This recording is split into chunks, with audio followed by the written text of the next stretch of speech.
أعوذ بالله من الشيطان الرجيم. بسم الله الرحمن الرحيم. ثمنا قليلا وإياي فاتقون ولا تلبسوا الحق بالباطل وتكتموا الحق وأنتم تعلمون وأقيموا الصلاة وآتوا الزكاة واركعوا مع الراكعين. أتأمرون الناس بالبر وتنسون أنفسكم وأنتم تتلون الكتاب أفلا تعقلون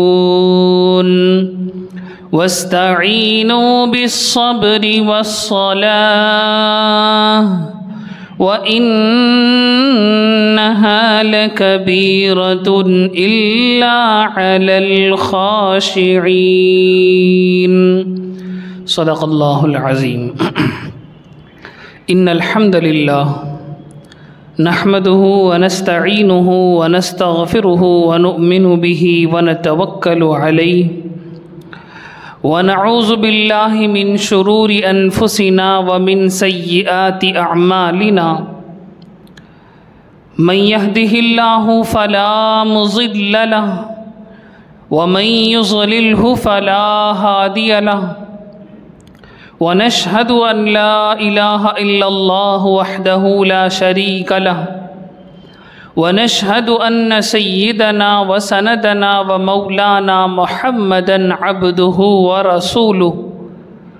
أما بعد، اللهم صل على سيدنا محمد وعلى آله وأصحابه وأتباعه أجمعين إلى يوم الدين.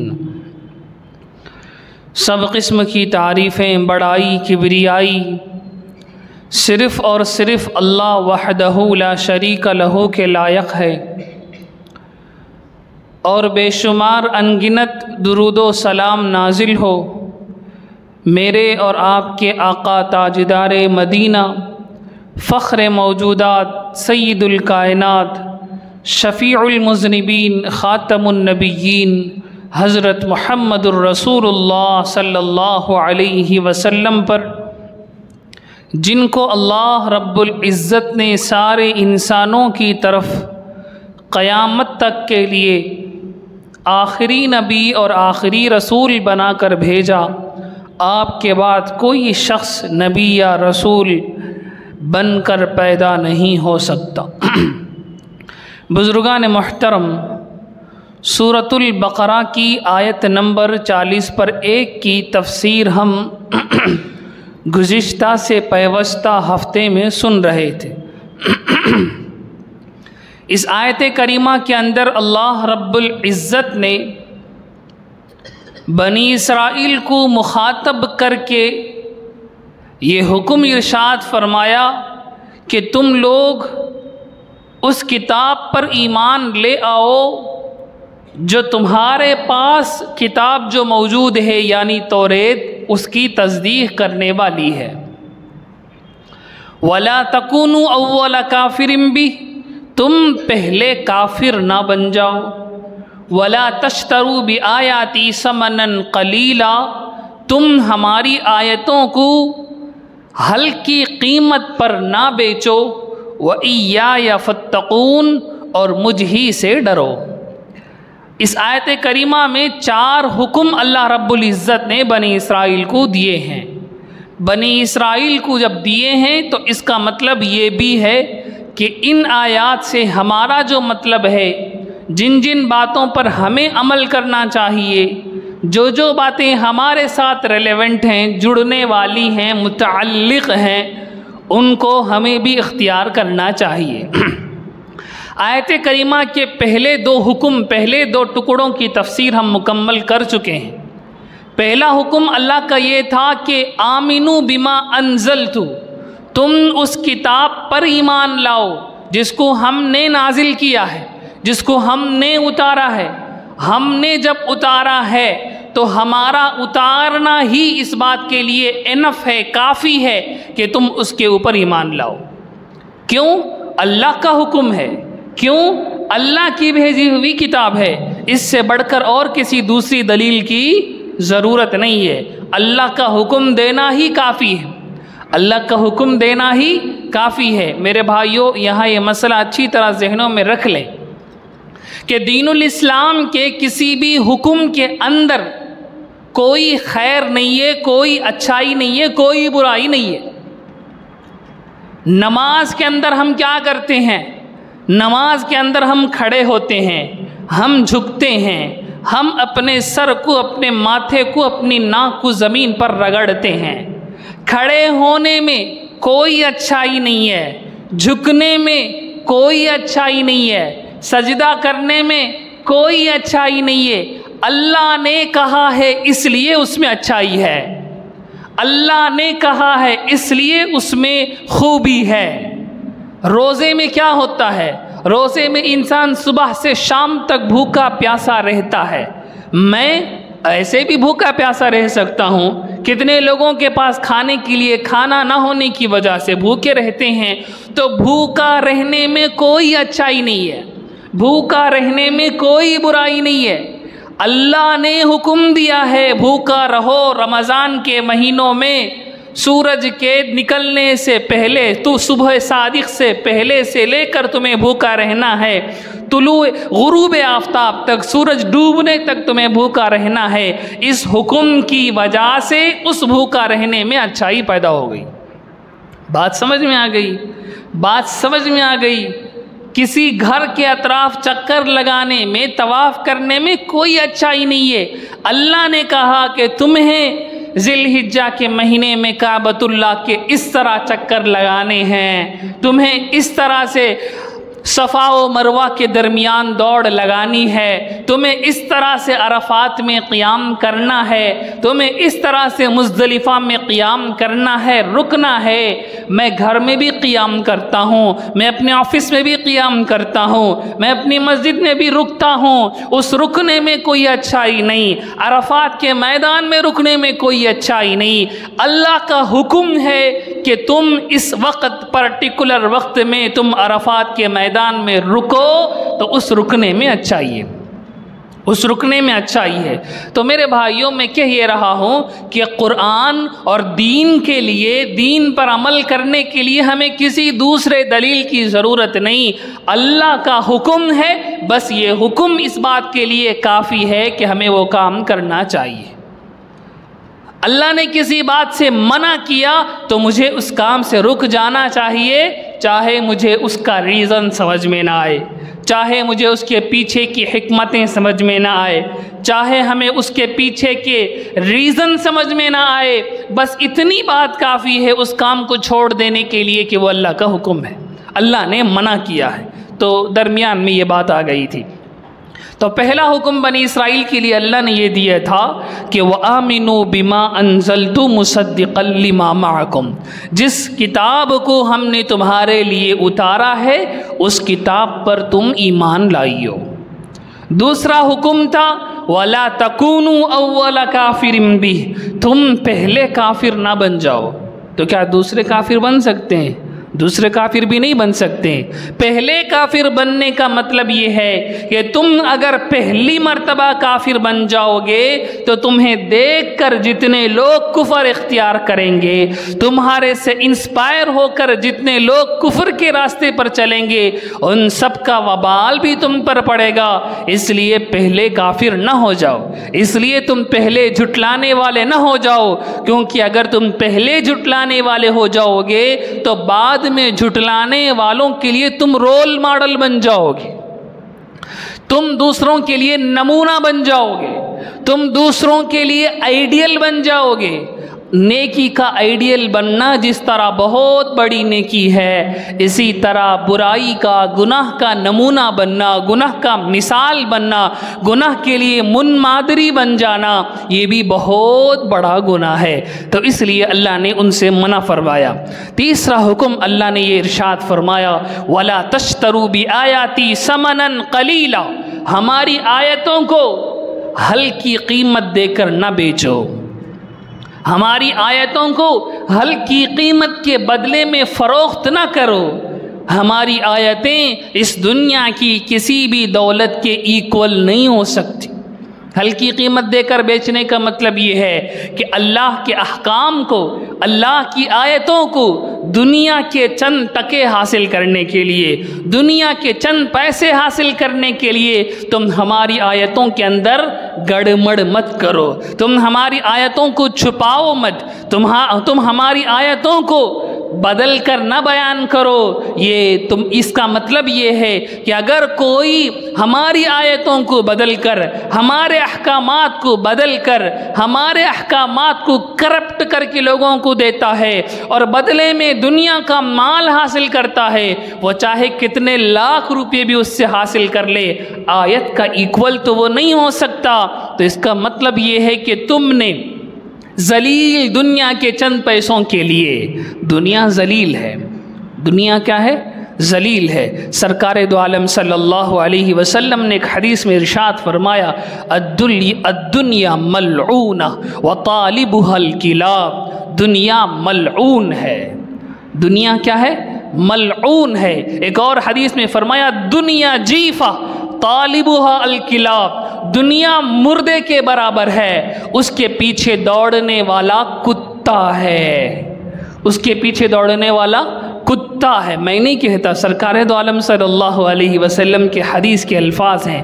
تو نبی پاک صلی اللہ علیہ وسلم نے دنیا کی ریالٹی ہمارے سامنے رکھی کہ یہ جو تمہیں خوبصورت چیزیں نظر آ رہی ہیں، یہ جو رنگ لریاں تم دیکھ رہے ہو، یہ خوبصورت مناظر کو دیکھ کر تم دنیا میں رہ جانا پسند کر رہے ہو، کہ دنیا چھوڑ کر جانا تمہیں پسند نہیں آتا۔ عمر جتنی بھی لمبی ہو جائے، عمر جتنی بھی لمبی ہو جائے، چلنے کے لیے پیر نہ ہو، پیٹ میں آنت نہ ہو، منہ میں دانت نہ ہو، لیکن انسان کو دنیا چھوڑنا پسند نہیں آتا۔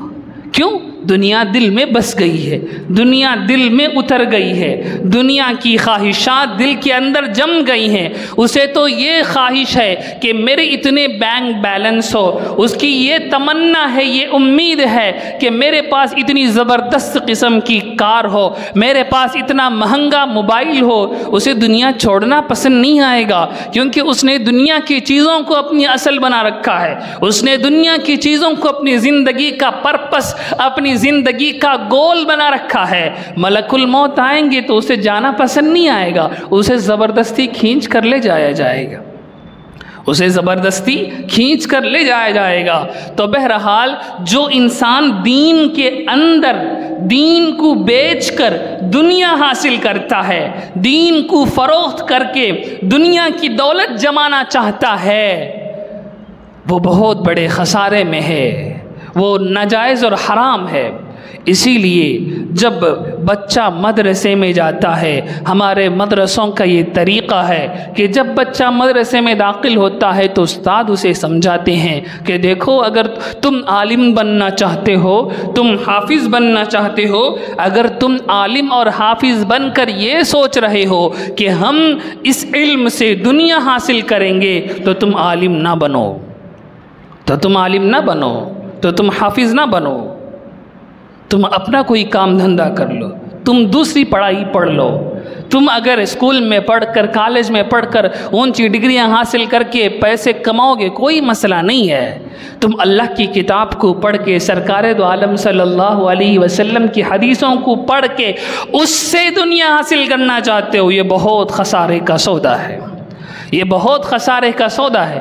ہم بھی اپنے مدرسے میں جب بچے آتے ہیں، ہم بھی یہی انہیں کہتے ہیں، ہم بھی انہیں یہی کہتے ہیں کہ دیکھو، قرآن مجید یاد کرنے کے لیے تم آئے ہو تو یاد کر لینا کمال نہیں ہے۔ اس قرآن مجید سے اگر تمہارا پرپس یہ ہو کہ قرآن کو پڑھ کر عالم بن کر مولانا بن کر ڈگریاں حاصل کر کے میں دنیا کماؤں گا، یہ بہت خسارے کا سودا ہے۔ اللہ نے بنی اسرائیل کے علماء کو اس سے منع فرمایا تھا، وَلَا تَشْتَرُوا بِآيَاتِي ثَمَنًا قَلِيلًا، ہماری آیتوں کو نہ بیچو، ہماری آیتوں کو نہ بیچو، دنیا کے بدلے میں نہ بیچو۔ سبحان اللہ۔ یہاں 2-3 مسئلے مجھے آپ کو سمجھانے ہیں، اللہ ہمیں سمجھ نصیب فرمائے۔ قرآن مجید کو بیچ سکتے ہیں یا نہیں، فروخت کر سکتے ہیں یا نہیں؟ اللہ تو منع کرتے ہیں آیتوں کو بیچنے سے، اللہ تو منع کرتے ہیں قرآن مجید میں آیتوں کو بیچنے سے، تو اس کا مطلب یہ نہیں ہے قرآن مجید کو بیچ سکتے ہیں، خرید سکتے ہیں۔ اس کا مطلب ہے کہ قرآن مجید کو دنیا حاصل کرنے کے لیے قرآن مجید کی آیتوں کو غلط ملت کر کے اللہ کے احکامات کو توڑ مڑوڑ کر بیچے، اس کا مطلب یہ ہے۔ لیکن چونکہ اللہ نے منع فرمایا ہے کہ تم اللہ کی آیتوں کو نہ بیچو، اسی لیے دکان میں اگر آپ قرآن خریدنے جائیں گے تو وہ یہ نہیں پوچھے گا، آپ یہ نہیں پوچھیں گے کہ اس کی کتنی قیمت ہے، وہ کتنے روپیے میں آپ دیں گے، آپ یہ پوچھیں گے اس کا ہدیہ کیا ہے، اس کا ہدیہ کیا ہے، کیونکہ بیچنے کا وہ لفظ بھی استعمال نہ کریں، کیونکہ اللہ نے منع فرمایا وَلَا تَشْتَرُوا بِآيَاتِي ثَمَنًا قَلِيلًا۔ سبحان اللہ، یہ ادب اور عظمت کا مقام ہے۔ میرے بھائیو، آج لوگوں کے اندر ایک عجیب و غریب قسم کی حالت میں دیکھ رہا ہوں کہ چیزوں کی ادب کو انہوں نے غلط سمجھ رکھا ہے، چیزوں کی ادب کو انہوں نے غلط سمجھ رکھا ہے۔ قرآن مجید کی کوئی ادب نہیں، قرآن مجید کا کوئی لحاظ نہیں، وہ لٹکا کر لے جاتے ہیں، وہ کہیں چاہے رکھ لیتے ہیں، وہ پیروں پر رکھ لیتے ہیں، وہ جہاں بیٹھتے ہیں وہاں رکھ لیتے ہیں، کوئی پوچھے تو کہتے ہیں قرآن میں کہاں لکھا ہے، حدیث میں کہاں لکھا ہے۔ میرے بھائیو توجہ فرمائے، اللہ نے قرآن مجید میں حکم ارشاد فرمایا وَمَن يُعَظِّمْ شَعَائِرَ اللَّهِ، اللہ نے شعائر اللہ کی، اللہ نے اللہ کی نشانیوں کی تعظیم کرنے کا ہمیں حکم دیا ہے۔ اللہ کی نشانیوں کی تعظیم یہ ہے کہ ہم اللہ کی نشانیوں کو ادب کے ساتھ استعمال کریں۔ ہم مسجد میں آئیں تو ادب کے ساتھ آئیں، ہم کعبۃ اللہ میں جائیں تو ادب کے ساتھ جائیں، کیونکہ یہ شعائر اللہ میں سے ہے، قرآن مجید شعائر اللہ میں سے ہے۔ اللہ کے شعائر کی عظمت اور عزت اور ادب اور احترام کی ضرورت ہے۔ عجیب و غریب قسم کی چیزیں ہم دیکھ رہے ہیں، قبلے کی طرف پیر لمبا کرتے ہیں، پوچھے تو کہاں لکھا ہے؟ سعودیہ میں لوگ کرتے ہیں، حرم میں لوگ اسی طرح بیٹھتے ہیں، ہم بیٹھے تو کیا مسئلہ ہے؟ میرے بھائیو توجہ فرمائیں، میں آپ کو مسئلہ دینے لگا ہوں۔ ادب اس چیز کو کہتے ہیں جس کو کرنا ہماری سوسائٹی میں اچھا سمجھا جاتا ہو، جس کے خلاف کرنے کو ہماری سوسائٹی میں برا سمجھا جاتا ہو۔ ہماری سوسائٹی میں کسی کی طرف پاؤں لمبا کرنا برا سمجھا جاتا ہے، اسی لیے بیٹا اپنے باپ کی طرف، اپنے ماں کی طرف پیر لمبا نہیں کرتا، اپنے استاد کی طرف پیر لمبا نہیں کرتا۔ جب اپنے باپ کی طرف پیر لمبا کرنے کو بے ادبی سمجھتے ہیں، جب اپنی ماں کی طرف پیر لمبے کرنے کو بے ادبی سمجھتے ہیں، جب اپنے استاد کی طرف پیر لمبے کرنے کو بے ادبی سمجھتے ہیں، تو قبلے کی طرف بھی پیر لمبا کرنا بے ادبی ہے۔ سعودیہ والے کرتے ہیں تو وہ کریں، ان کے یہاں بے ادبی نہیں ہے، ان کے یہاں بے ادبی نہیں ہے، ان کے کلچر میں بے ادبی نہیں ہے تو وہ کریں۔ ہمارے کلچر میں یہ چیز بے ادبی ہے، ہماری سوسائٹی میں یہ چیز بے ادبی ہے، تو ہم ان کی کاپی نہیں کر سکتے، ہم ان کی کاپی نہیں کر سکتے۔ میرے بھائیو، قرآن و سنہ کو سمجھنے کے لیے بھی ایک ذہن چاہیے۔ قرآن و سنہ ہر انسان کے سمجھنے کی بس کی بات نہیں ہے۔ میں آپ کو مثال سے بات سمجھاؤں، اللہ ہمیں سمجھ نصیب فرمائے۔ سرکار دو عالم صلی اللہ علیہ وسلم نے ایک حدیث میں ارشاد فرمایا کہ تم جب استنجا کو جاؤ تو قبلے کی طرف پیٹھ یا رخ، سامنے کا چہرہ نہ کرو، بلکہ تم کیا کرو؟ حدیث کے لفظوں کا میں ترجمہ کر رہا ہوں، تم ایسٹ یا ویسٹ میں استنجا کرو۔ کیا فرمایا سرکار دو عالم صلی اللہ علیہ وسلم نے؟ جب تم استنجا کے لیے جاؤ تو قبلے کی طرف چہرہ نہ کرو، پیٹھ پشت نہ کرو، کیا کرو؟ ایسٹ یا ویسٹ کی طرف بیٹھو۔ میں ایسٹ یا ویسٹ کی طرف بیٹھوں تو کیسے بیٹھوں؟ میں انڈیا میں ہوں، میرا ایسٹ یہ ہے، یہ ڈائریکشن میرا ایسٹ ہے، یہ ڈائریکشن میرا ویسٹ ہے۔ سرکار دو عالم صلی اللہ علیہ وسلم کی حدیث کہتی ہے کہ تم قبلے کی طرف رخ نہ کرو، قبلے کی طرف پیٹ نہ کرو، بلکہ کیسے بیٹھو؟ ایسٹ یا ویسٹ میں بیٹھو۔ میں ایسٹ میں بیٹھوں گا تو قبلے کی طرف پیٹ ہوگی میری، میں ویسٹ میں بیٹھوں گا تو قبلے کی طرف رخ ہوگا میرا، تو پھر اس حدیث پر میں کیسے عمل کروں گا؟ میرے بھائیوں، میں یہی سمجھانے لگا ہوں کہ قرآن و سنہ کو سمجھنے کے لیے بھی ایک ذہن چاہیے، قرآن و سنہ کو سمجھنے کے لیے بھی ایک ذہن چاہیے۔ اللہ کی نبی پاک صلی اللہ علیہ وسلم نے یہ حدیث کہاں ارشاد فرمائی؟ یہ حدیث مدینے میں ارشاد فرمائی، یہ حدیث مدینے میں ارشاد فرمائی۔ مدینے کے حساب سے قبلہ نارتھ ساؤتھ بنتا ہے، مدینے کی اس پٹری پر قبلہ کہاں بنے گا؟ نارتھ ساؤتھ میں بنے گا، ایسٹ ویسٹ میں نہیں بنے گا۔ تو مدینے کے حساب سے سرکار دو عالم صلی اللہ علیہ وسلم کی یہ حدیث بالکل فٹ ہے کہ مدینے میں اگر کوئی انسان قبلے کی طرف رخ نہ کرنا چاہے تو اسے کیسے بیٹھنا پڑے گا؟ اسے ویسٹ یا ایسٹ کی طرف بیٹھنا پڑے گا، کیونکہ قبلہ ان کے لیے ادھر نارتھ میں ہے، کیونکہ قبلہ ان کے لیے کدھر ہے؟ نارتھ میں ہے۔ ہمارے لیے قبلہ کدھر ہے؟ ہمارے لیے قبلہ تو ویسٹ میں ہے۔ تو حدیث پر عمل کرنا چاہیے تو ہمیں اتنی سمجھ ہونی چاہیے، ہمیں اتنی سمجھ ہونی چاہیے۔ اب میں مدینے میں جا کر دیکھوں کہ یہاں کے لوگ تو ایسٹ اور ویسٹ میں استنجا کر رہے ہیں، میں انڈیا میں آ کر ایسٹ اور ویسٹ میں کرنے لگوں گا تو کیا ہوگا؟ میں قبلے کی طرف رخ کرنے والا ہو جاؤں گا۔ سبحان اللہ، بات سمجھ میں آ رہی ہے؟ بات سمجھ میں آ رہی ہے؟ تو میں کہہ یہ رہا ہوں کہ اللہ کے شعائر کی تعظیم کرنے کا ہمیں حکم دیا گیا ہے، لہٰذا ہمیں قرآن کی عظمت رکھنی چاہیے، ہمیں مسجدوں کی عظمت رکھنی چاہیے، کیونکہ یہ شعائر اللہ میں سے ہیں۔ ہمیں قبلے کی عظمت کرنی چاہیے، تعظیم کرنی چاہیے، کیونکہ یہ شعائر اللہ میں سے ہیں۔ ہمیں مسجد نبوی کی تعظیم کرنی چاہیے، کیونکہ یہ شعائر اللہ میں سے ہیں۔ لیکن یہ اور بات ہے کہ اس کی عزت اور اس کی عظمت میں ہم حد سے آگے بھی نہ بڑھ جائیں، اس کے لیے اتنا درجہ دیں جتنا درجہ اس کا ہے۔ بہرحال تو مسئلہ نمبر ایک یہ ہے کہ قرآن مجید کو بیچا جا سکتا ہے، خرید و فروخت کر سکتے ہیں۔ تعظیم کے لیے اس کے لیے کیا لفظ استعمال نہیں کرنا چاہیے؟ اس کی قیمت کیا ہے یہ نہیں پوچھنا چاہیے، اس کا ہدیہ کیا ہے یہ پوچھنا چاہیے۔ اور لوگ اسی طرح اس کو خریدتے بیچتے ہیں، کتاب بیچتے ہیں، کتاب خریدتے ہیں تو لوگ یہی پوچھتے ہیں ہدیہ کتنا ہے، ہدیہ اتنا ہے۔ بہرحال یہ نمبر مسئلہ ایک ہے۔ دوسرا مسئلہ اس آیت کریمہ سے علماء نے، مفسرین نے لکھا ہے کہ دین بیچ کر دنیا حاصل نہیں کر سکتے، دین بیچ کر دنیا حاصل نہیں کر سکتے۔ تو اگر کوئی امام امامت کر کے تنخواہ لیتا ہے، اگر کوئی مؤذن اذان دے کر تنخواہ لیتا ہے، اگر کوئی استاد قرآن پڑھا کر حدیث پڑھا کر تنخواہ لیتا ہے تو وہ جائز ہے کہ نہیں؟ وَلَا تَشْتَرُوا بِآيَاتِي ثَمَنًا قَلِيلًا، اللہ تو کہتے ہیں کہ اللہ کی آیتوں کو نہیں بیچ سکتے۔ سرکار دو عالم صلی اللہ علیہ وسلم نے حدیث میں منع فرمایا کہ دین بیچ کر پیسے حاصل نہ کرو۔ تو امام اعظم ابو حنیفہ رحمۃ اللہ علیہ فرماتے ہیں کہ آدمی امامت کر کے پیسے حاصل نہیں کر سکتا۔ کیا مسئلہ ہے؟ امام اعظم رحمہ اللہ کیا فرماتے ہیں؟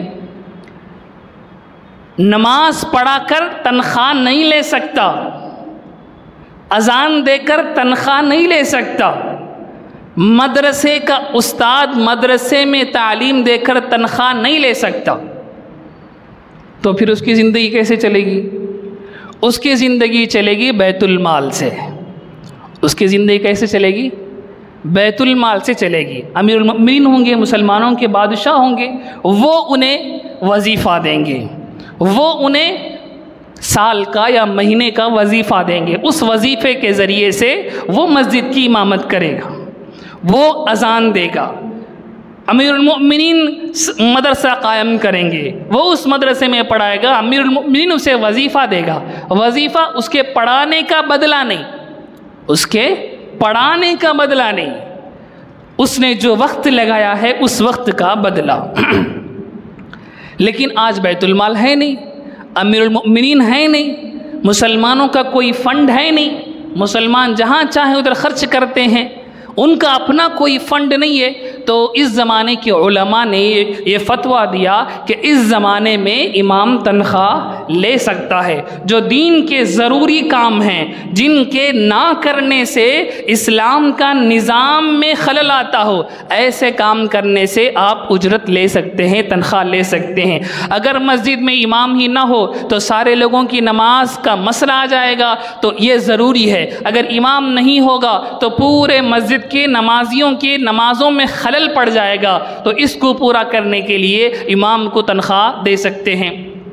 مؤذن اگر اذان نہیں دے گا تو اذان کے نظام میں خلل پڑ جائے گا، دین کا ایک حکم پورا نہیں ہوگا، اس لیے مؤذن کو اذان دے سکتے، مؤذن کو تنخواہ دے سکتے ہیں۔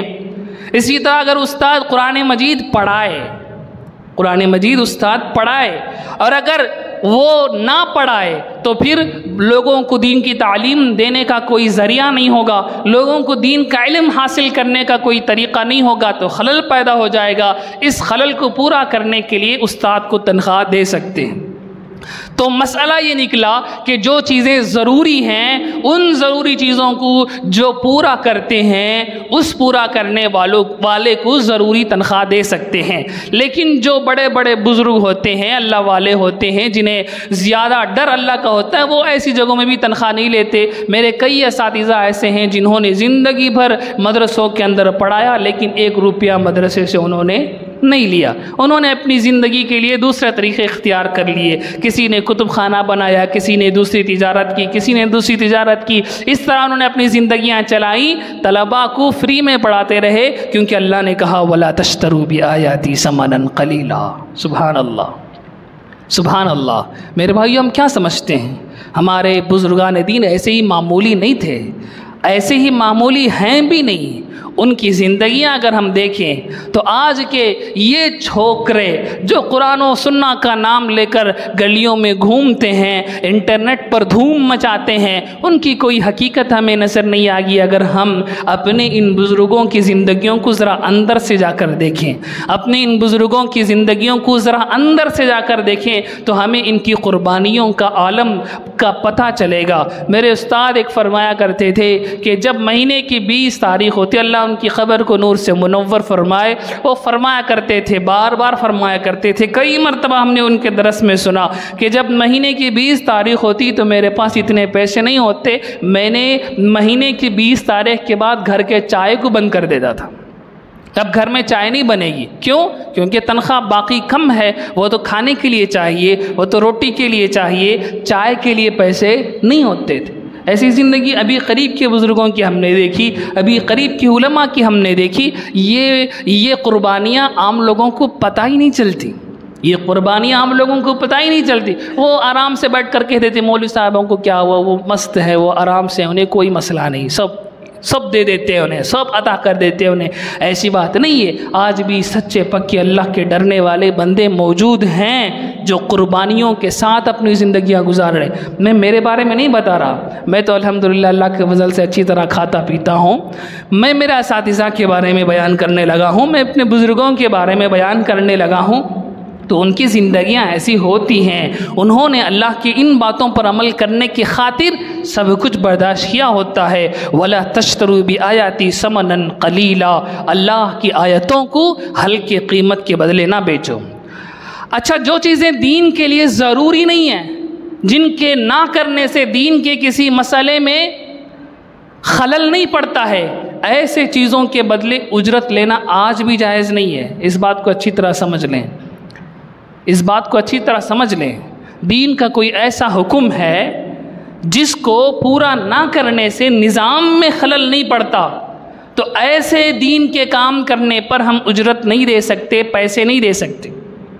مثال کے طور پر میرے دادا کے لیے مجھے ایصال ثواب کرنا تھا، میں ایصال ثواب فاتحہ پڑھ کر سکتا ہوں، میں ایصال ثواب قل کی صورتیں پڑھ کر سکتا ہوں، مجھے 10 صورتیں یاد ہیں، میں 10 صورتوں کا ایصال ثواب کر سکتا ہوں۔ میں نے سوچا کہ ایک مولوی صاحب، ایک حافظ صاحب کو میں پیسے دیتا ہوں، وہ پورا قرآن پڑھ کر میرے دادا کو بھیجیں گے، تو یہ ایسا کام ہے جس کے نہ کرنے سے دین کے نظام میں خلل نہیں پڑتا، تو پھر ایسے حافظ صاحب کو ایصال ثواب کے لیے پیسے دینا، اجرت پر دینا، یہ جائز نہیں ہے۔ بات سمجھ میں آ گئی؟ میں آپ کو مسئلہ سمجھنے لگا ہوں، آپ پورے مفتیان کرام سے یہ مسئلہ پوچھ سکتے ہیں۔ مسئلہ یہی ہے کہ امام اس کے امامت نہ کرنے سے مسجد کا نظام میں خلل آ جائے گا، مؤذن اس کے اذان نہ دینے سے مسجد کے نظام میں خلل آ جائے گا، استاد اس کے نہ پڑھانے سے مسلمانوں کے بچوں کے اندر سے دین نکل جائے گا۔ تو اس خلل کو پورا کرنے کے لیے ان کو تو اجرت دے سکتے ہیں، تنخواہ دے سکتے ہیں، اور وہ بیت المال میں سے دینا چاہیے۔ میرے بھائیوں توجہ فرمائیں، بیت المال کیا ہوتا ہے؟ بیت المال مسلمانوں کا ایک کلیکٹیو فنڈ ہوتا ہے، مسلمانوں کا کلیکٹیو فنڈ ہوتا ہے۔ آج بھی حکومتوں کے پاس ایک کلیکٹیو فنڈ ہوتا ہے، سارے سٹیزنز اس فنڈ میں اپنے ٹیکس جمع کرتے ہیں، اپنے ٹیکس اس فنڈ میں جمع کرتے ہیں۔ گورنمنٹ لوگوں کو جو سروسز پرووائڈ کرتے ہیں ان کو اسی فنڈ سے پے کرتی ہے۔ مثال سے میں بات کو سمجھاؤں، یہ اصول سب لوگ مانتے ہیں کہ جو کامن لوگوں کو سروس پرووائڈ کرتا ہے اس کے لیے پے کہاں سے کیا جائے گا؟ کامن لوگوں کے کلیکٹیو فنڈ سے۔ سمجھ میں آ رہا ہے؟ مشکل بتا رہا ہوں میں، آسان بتاؤں۔ جو عام لوگوں کی سیوا کرتا ہے، جو عام لوگوں کے لیے خدمت کرتا ہے، اس کو پیسے تنخواہ درما کہاں سے دیں گے؟ عام لوگوں کے پیسوں سے دیں گے۔ آپ پولیس کو جانتے ہیں، پولیس کیا کرتا ہے؟ پولیس عام لوگوں کو سروس پرووائڈ کرتا ہے سیفٹی کی، ٹھیک ہے؟ اس کی تنخواہ کہاں سے دیتے ہیں؟ میں اور آپ جو ٹیکس پے کرتے ہیں اسی ٹیکس سے اس کی تنخواہ ملتی ہے۔ ایسے ہی ہوتا ہے۔ جج کیا کرتا ہے؟ جج عام لوگوں کی سیوا کرتا ہے، ان کی خدمت کرتا ہے، ان کے ایشوز کو سالو کرتا ہے، پبلک کے ایشوز کو سالو کرتا ہے۔ تو اسے پے کہاں سے کیا جاتا ہے؟ پبلک جو ٹیکس جمع کرتی ہے اس ٹیکس سے پے کرتا ہے، پے کیا جاتا ہے۔ اسی طرح گورنمنٹ کے جتنے آفیسرز لوگوں کی خدمت کرتے ہیں ان سب کو پے کہاں سے کیا جاتا ہے؟ لوگوں کے کلیکٹیو فنڈ سے پے کیا جاتا ہے۔ اب ایک امام کیا کرتا ہے؟ لوگوں کی سیوا کرتا ہے، لوگوں کی خدمت کرتا ہے۔ ایک مؤذن کیا کرتا ہے؟ لوگوں کی خدمت کرتا ہے۔ ایک استاد کیا کرتا ہے؟ کامن لوگوں کی خدمت کرتا ہے۔ تو ان کو کہاں سے پے کیا جائے گا؟ کلیکٹیو فنڈ سے پے کیا جائے گا۔ اور مسجد میں یہی ہوتا ہے کہ محلے کے پورے لوگ مسجد میں چندہ جمع کرتے ہیں، اس کلیکٹیو فنڈ سے امام کو پے کیا جاتا ہے۔ بات سمجھ میں آ رہی ہے؟ بات سمجھ میں آ رہی ہے؟ تو یہ پیچھے کی پوری فلسفی، اس کو ہمیں سمجھنا چاہیے۔ ہم امام کو پے کرتے ہیں تو یہ کوئی احسان نہیں ہے، اس نے ہمارے اوپر احسان کیا ہے اس لیے ہم اس کو پے کرتے ہیں۔ ایک مؤذن کو ہم پے کرتے ہیں اور یہ سوچیں کہ اس نے کیا کر دیا، بڑا اذان تو دیے، اسے تو نماز ہی تو پڑھانا ہے۔ لوگ عموماً امام کے بارے میں یہ کہتے ہیں کہ 5 وقت کی نماز ان پر بھی فرض نہ، کہاں رہتے بھی پڑھنا سوچنا، کہاں رہتے بھی پڑھنا سوچ۔ لیکن میں اپنی ضرورت کے لیے کبھی اس مسجد میں پڑھوں گا، میں اپنے بزنس کے لیے دوسرے محلے کو یا تو وہاں پڑھ لوں گا، لیکن میں امام بن گیا تو مجھے یہاں آنا پڑے گا نا، مجھے 5 وقت کے لیے اسی مسجد میں آنا پڑے گا۔ تو معلوم یہ ہوا کہ امام اپنا ایک ایفرٹ دیتا ہے، اپنی ایک سروس پرووائڈ کرتا ہے کامن مین کو، تو کامن مین کی ذمہ داری ہے کہ وہ امام کو پے کرے، وہ مؤذن کو پے کرے، وہ استادوں کو پے کرے۔ بات سمجھ میں آئی؟ تو اس بات کو ہم اچھی طرح ذہن میں رکھ لیں کہ امام ایک سروس پرووائیڈر ہے، مؤذن ایک سروس پرووائیڈر ہے۔ ہمارے اندر اتنی زیادہ کیپیسٹی ہو جائے کہ ہم میں سے ہر ایک نماز پڑھانے کے ایبل ہو جائے تو پھر امام کو پے کرنے کی ضرورت نہیں، جو پہلے آئے وہ نماز پڑھائے، جو پہلے آئے وہ نماز پڑھائے۔ ہم میں سب اتنے دیندار ہو گئے ہیں کہ سارے لوگ اذان کے وقت سے پہلے مسجد میں آ جاتے ہیں، تو پھر مؤذن کو پے کرنے کی ضرورت نہیں ہے، جو پہلے آئے گا وہ اذان دے گا۔ لیکن آتے تو ہیں نہیں، دین تو ہمیں نہیں معلوم۔ میرے بھائیوں یہاں یہ مسئلہ بھی سمجھ لیں کہ دین الاسلام میں حافظ عالم کوئی پروفیشن نہیں ہے، اچھی طرح سمجھ لیں اس کو۔ آپ نے ڈاکٹریٹ کی ہے، ڈاکٹری آپ کا پروفیشن ہے۔ آپ نے انجینئرنگ کی ہے، انجینئرنگ آپ کی پروفیشن ہے۔ میں نے عالمیت کی ہے، میں نے عالم کورس کمپلیٹ کیا ہے، عالمیت میرا پروفیشن نہیں ہے، عالمیت میری پروفیشن نہیں ہے۔ آپ میں مجھ میں کیا فرق؟ آپ کو 50 مسائل معلوم، مجھے 100 مسائل معلوم، بس اتنا ہی فرق ہے۔ آپ کو 20 مسائل معلوم، مجھے 80 مسائل معلوم، بس اتنا ہی فرق ہے۔ میں نے اپنی زندگی کا ایک حصہ دین کو سمجھنے کے لیے سپینڈ کیا ہے، اس دین کا ڈائریکٹلی تعلق میرے سے ہے۔ ایک ڈاکٹر ڈاکٹری پڑھتا ہے تو وہ اپنے علاج کے لیے نہیں پڑھتا، وہ دوسروں کے علاج کے لیے پڑھتا ہے۔ کوئی انسان مجھے تو ہارٹ اٹیک آ گیا، اب میں ڈاکٹری پڑھوں گا ہارٹ اٹیک علاج کرنے، ایسا تو کوئی نہیں کرتا۔ ڈاکٹری پڑھتے ہیں دوسرے کے علاج کے لیے، لیکن دین جو پڑھا جاتا ہے وہ اپنے لیے۔ میں نے دین آپ کے لیے نہیں پڑھا، میں نے دین میرے لیے پڑھا ہے۔ میں نے قرآن آپ کے لیے نہیں پڑھا ہے، میں نے قرآن میرے لیے پڑھا ہے۔ میں نے حدیثیں آپ کے لیے نہیں پڑھی، میں نے حدیثیں میرے لیے پڑھی ہیں۔ تو میں جو ہوں یہ پروفیشن نہیں ہے۔